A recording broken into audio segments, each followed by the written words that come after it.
ले लीजिए दीदी, मुंह मीठा करिए, एक खुशखबरी है। अरे क्या हुआ इच्छा?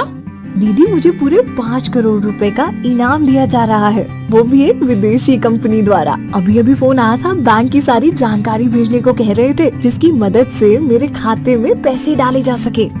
अरे इच्छा, तुम बहुत भोली हो। और पता है, इसी सीधेपन का कुछ बदमाश लोग गलत फायदा उठा के तुम्हारे खाते से पैसे चुरा सकते हैं। इसे हम ऑनलाइन फ्रॉड कहते हैं। अरे बाप रे, ये सब भी होता है? अच्छा हुआ दीदी मैं आपसे मिल ली, नहीं तो मैं करोड़ों के सपने देखती रहती और खाते में जो 700-800 रुपए है वो भी चोरी हो जाते। अच्छा दीदी, ये ऑनलाइन फ्रॉड किस किस तरह से होता है? इच्छा, पहली बात तो ये है कि तुम्हारी व्यक्तिगत जानकारी जैसे कि पूरा नाम, पैन या आधार नंबर, माता पिता का नाम, जन्म तिथि, बैंक खाते का नंबर, पासवर्ड और पिन, ये सबसे महत्वपूर्ण जानकारी है। किसी भी हालत में इसे किसी को भी नहीं बताना चाहिए।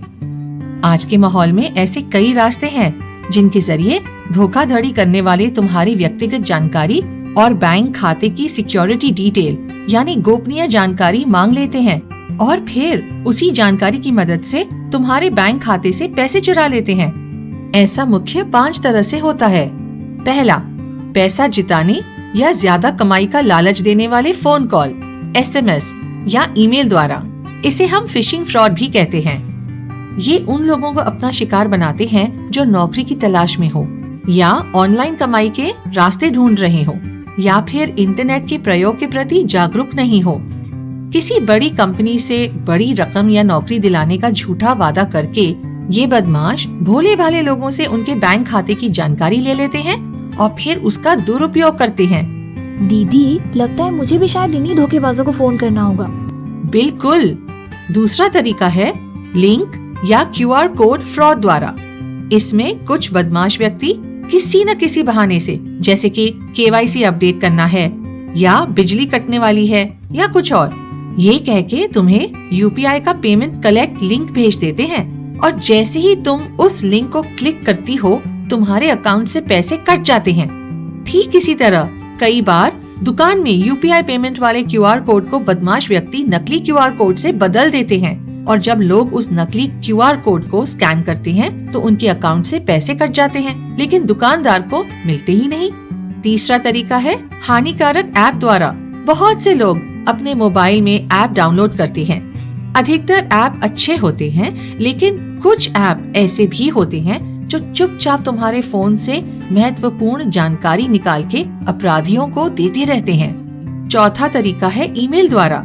ये देखने में साधारण SMS या ईमेल लगता है, पर तुम इसे खोलती हो ना तो ये तुम्हारे फोन या कंप्यूटर में डाउनलोड होकर अकाउंट नंबर, पासवर्ड और पिन जैसी जरूरी सूचना चुरा लेता है।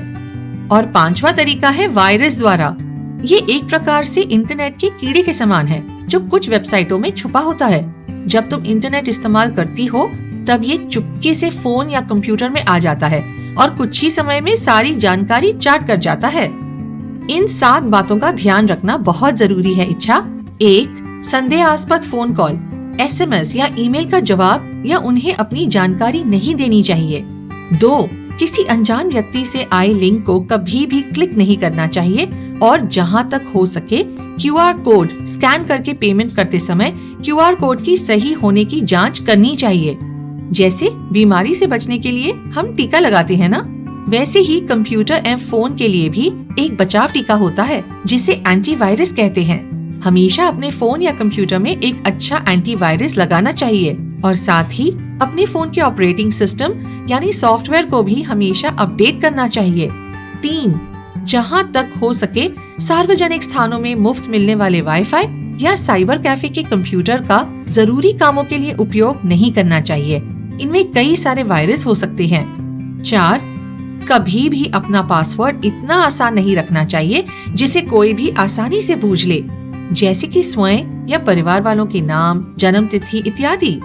5, मोबाइल में नोटिफिकेशन की सुविधा लेनी चाहिए जिससे अगर कोई चोरी से तुम्हारा खाता इस्तेमाल भी करना चाहे तो तुम्हें तुरंत ही सूचना मिल जाए।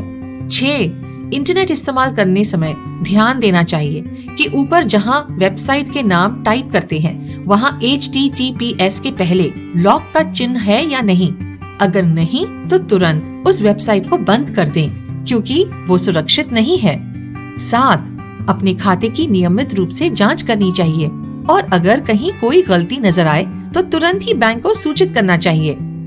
ये सब तो मैंने सोचा भी नहीं था दीदी। अच्छा हुआ अब ये सब जान गई हूँ। बहुत बहुत धन्यवाद दीदी, आज आपने मुझे एक बड़े संकट से बचा लिया। हाँ इच्छा, ये मानो कि बाल बाल बचे। अब यही बातें तुम जाके सतीश और दादाजी को भी बताना, जिससे वे भी सुरक्षित रहें। जरूर दीदी।